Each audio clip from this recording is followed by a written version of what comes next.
ఈరోజు మా ఇంట్లో మేము ఎలా పొంగల్ చేసుకుంటాము, ఒక హోటల్ స్టైల్ పొంగల్ని మీకైతే ఒక హాఫ్ అన్ అవర్లో కంప్లీట్ అయిపోయే పొంగల్ని నేనైతే ఒక 2 మినిట్స్లో మీకు చూపించాలనుకుంటున్నా.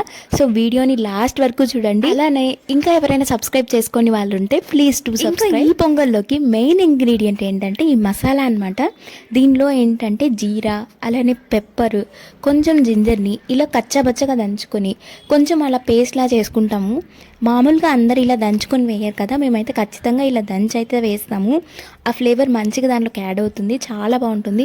ఈసారి ఇలా చేయని వాళ్ళు ఉంటే ఖచ్చితంగా ట్రై చేయండి. కానీ కొన్ని గిన్నెలు అయితే ఉంటాయన్నమాట. ఇంకా ఆ గిన్నెలో చేస్తేనే మంచి టేస్ట్ అయితే వస్తుంది. ఇంకా అందరింట్లో అంతేనా, లేకపోతే మా ఇంట్లో ఒకటేనా? మీరు ఎప్పుడైనా గమనించారా ఇలా? అంటే కొన్ని కర్రీస్కి కొన్ని గిన్నెలు ఉంటాయన్నమాట. ఏ గిన్నెలో చేస్తే ఆ టేస్టే వస్తుంది, లేదంటే మార్చామంటే అసలు మంచిగానే రాదు. ఖచ్చితంగా ఇలా ఉంటుంది. కూరకి ఈ గిన్నె వాడాలి అని చెప్పి ఒకవేళ వేరే గిన్నె వాడమే అనుకో అసలు ఆ టేస్ట్ రాదన్నమాట. పొంగల్లోకి అయితే వెళ్ళిపోదాము. చాలా మంది ఏంటంటే కుక్కర్లో పెడతారు కదా, కుక్కర్లో ఉడకబెట్టేసి తాలింపు చేసి అలా పోసేస్తారు.